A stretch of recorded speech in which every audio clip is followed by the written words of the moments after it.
من شر الشيطان اللعين الرجيم بسم الله الرحمن الرحيم الحمد لله رب العالمين الصلاة والسلام على رسوله الكريم وأهل بيته الطيبين الطاهرين وأصحابه المنتجبين أما بعد فقد قال رسول الله صلى الله عليه وآله وسلم العلماء باقون ما بقي الدهر. جیسا کہ آپ حضرات مستحضر ہیں، یہ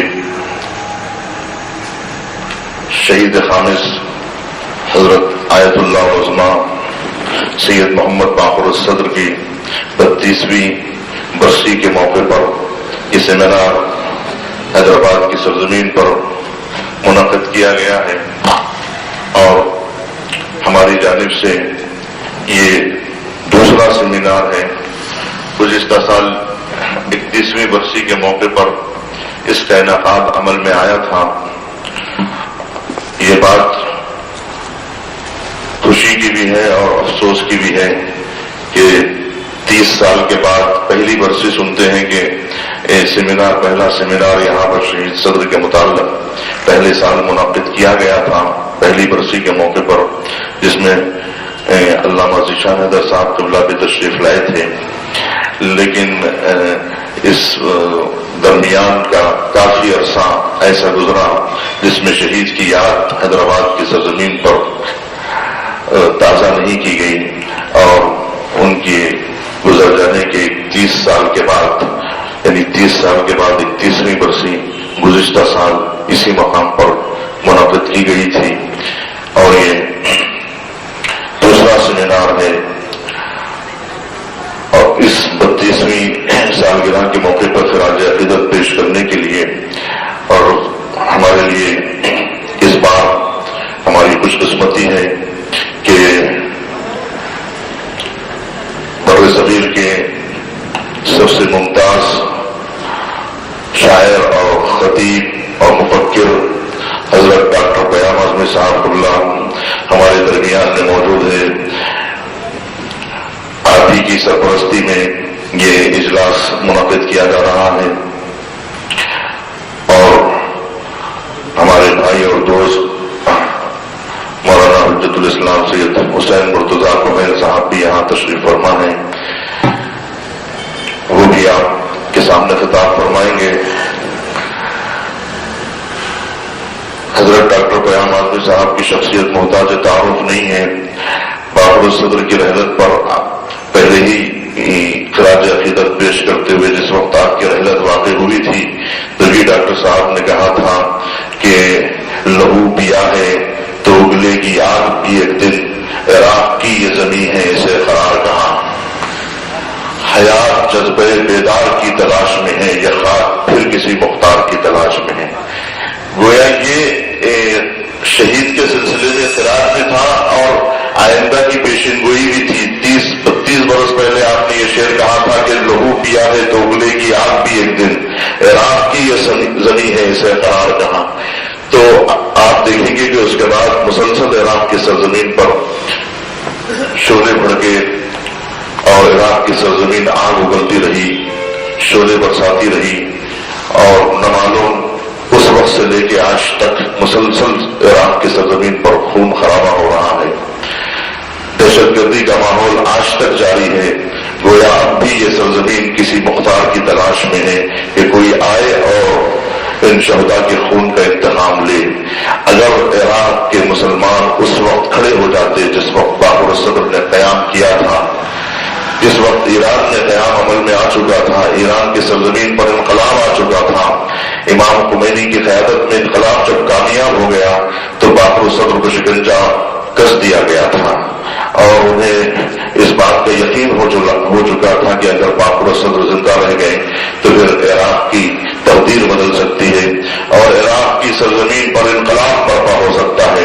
لہذا صدام کی باسی حکومت نے شہید صدر کو ان کی بہن آمنہ خاتون کے ساتھ جو 16 مدرسوں کی پرنسپل تھی، دونوں بھائی بہن کو جو ہے شہید کر دیا گیا، اور ان کی قبر کا پتہ، ان کی قبر کا نشان بھی عرصے دراز تک معلوم نہیں تھا کسی کو، اور شہادت بھی مخفی رکھی گئی تھی. شہادت سے پہلے مختلف سب سے بڑا دباؤ ان پر یہ رہا کہ آپ انقلاب کی تائید چھوڑ دیں اور کھلے عام ریڈیو پر آ کر یہ اعلان کر دیں کہ میں امام خمینی سے بیزار ہوں اور ان سے میرا کوئی تعلق نہیں ہے، انقلاب اسلامی کی میں تائید نہیں کرتا ہوں، اور اس کے علاوہ حزب الدعوہ میں جو کوئی بھی شریک ہوگا حرام ہے اس کے لیے حزب الدعوہ میں شریک ہونا، یہ بھی آپ کو اعلان کرنا ہوگا، اور یہ بھی اعلان کرنا ہوگا کہ بارسی حکومت میں شرکت جو آپ نے حرام قرار دی ہے اس کو آپ کو جائز قرار دینا ہوگا۔ یہ جب مطالبات شہید صدر کے سامنے رکھے گئے تو شہید صدر نے اسے ماننے سے انکار کر دیا، جس کی وجہ سے ان پر شکنجہ اور کس دیا گیا، اور یہی چیزیں ان کی شہادت کے اسباب و علل میں سے ہیں کہ باقر صدر نے آخر حیات تک امام خمینی سے محبت اور ان سے لگاؤ اور ان کی تائید سے دستبرداری اختیار نہیں کی، اور ان کا مشہور جملہ جو امام خمینی کی عظمت اور ان کو پہچاننے کے لیے کافی ہے،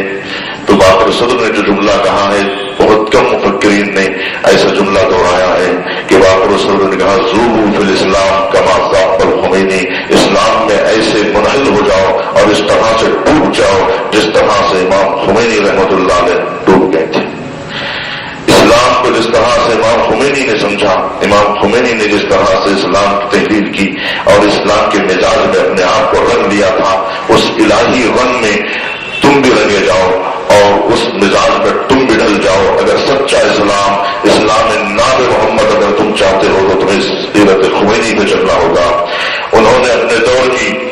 عظیم شخصیت کی طرف نشاندہی کی، اور یہی نہیں بلکہ امام خمینی نے جب درس خارج شروع کیا تھا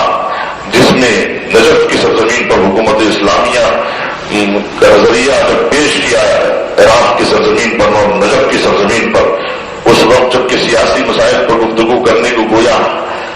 حرام سمجھا جاتا تھا، اس حد تک لوگ خوف کھاتے تھے کہ اخبار پڑھنا ان کے لیے عیب تھا۔ اس دور میں امام خمینی نے نجف کی سرزمین کا ثبوت توڑا اور وہاں پر حکومت اسلامیہ کی بحث چھڑی تو تائید کرنے کے لیے علماء گھبرایا کرتے تھے، لیکن باقر الصدر نے کہا کہ